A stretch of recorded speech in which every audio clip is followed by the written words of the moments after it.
ieilgušais dialogs, kurš nekad nebeigsies ar zvejniekiem. Bet šoreiz es gribēju par kaut ko citu teikt, un konkrēti izmantojot iedarbīt savu atvēlēto uzstāšanās laiku, gribu nākt ar priekšlikumu, kā labāk būtu mums turpmāk darbu organizēt. Manuprāt, ka ir nepieciešams atgriezties pie vecās struktūras, kas nepamatot tika aizmirsta, un tas konkrēti ir makšķerēšanas lietu konsultatīvā padome. Lai kā mēs gribētu šeit dibināt jaunu organizāciju, tad man, kad Salmu pārstāvis iznāca un ieminējās par šo ideju, ka dibinām tagad jaunu organizāciju, un uzreiz tāda asociācija no veciem padomju laikiem, to kā parasti bīdīja, teiksim, partija jaunu vadītāju, kā tas izvērtās. Vajadzēja tikai pagaidīt to brīdi, kad nosauca bēru ceremonijas organizēšanas komisiju. Ja? Un tātad bija skaidrs, kad būs nākamais ģenerālsekretārs.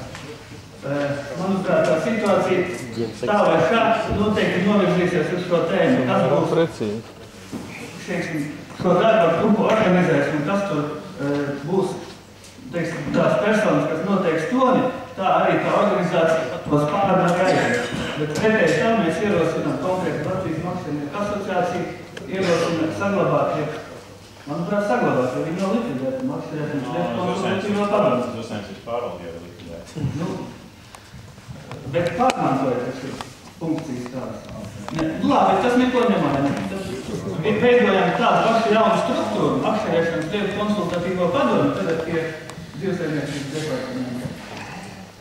Bet, manuprāt, jau bija, lai vairs neatkārtot tās kļūdas, kas noveda līdz iepriekšējās padomes izirkšanā. Tad būtu nepieciešams, manuprāt, ir iepriekš definēt skaidru struktūru, kas ietilptu tajā makšķerēšanas lietu konsultatīvā padomē. Un lielāku akcentu likt nevis uz tiem, kas ir tuvāk un lielāki ir kā augumā un varbūt arī savā vārdā, ja? Bet vairāk likt to konstruktīvi veidot no reģionu pamatu. Jo tieši mums šeit arī, mēs it kā domājam, mēs pārstāvam kaut kādus lielu daļu biedru, bet patiesībā mēs ļoti maz ko pārstāvam. Bet tieši reģionu tā struktūra būtu tāds, varētu būt, daudz maz taisnīga, kas noteikti to toni. Un vēlreiz atkārtot vienā stūrī veidot šo jauno, struktūru, kas pārstāvētu makšķernieks, tas nebūtu pareizi, labāk saglabāt to jau pie esošā tādas neitrālās institūcijas, kas šobrīd varētu dzīvsaimniecības departamentu.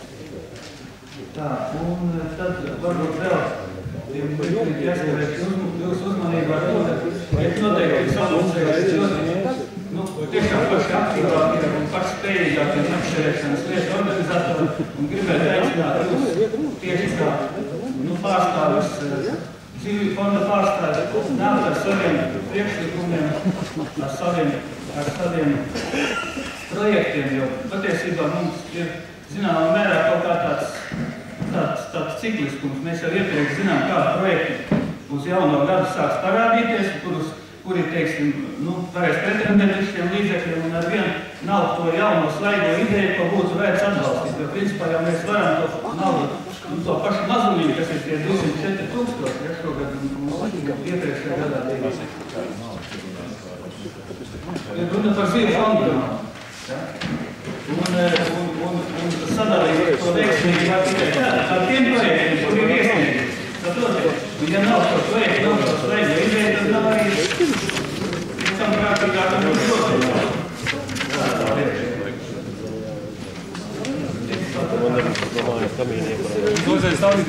Labi, paldies. Valērijas Gabrāns, tas ir valsts makšķernieki, un arī Latvijas makšķernieku asociācijā iekšā. Un Valērijas ir arī Dzīvju fonda loceklis no makšķernieku puses, un Aivars Maldubs, kas uzstājās iepriekš no Salmo, ir otrs pārstāvs Dzīvju fonda padomē. Tie, kas ir saistīti ar Dzīvju fondu finanšu lietām. Šeit izskanēja iespēja atjaunot mašķerēšanas lietu konsultīvo padomu, viņi vairs neeksistē, jo to bija izveidojuši valsts uzsaimniecības pārvaldes, kuras jau nav, jau pāris gadus.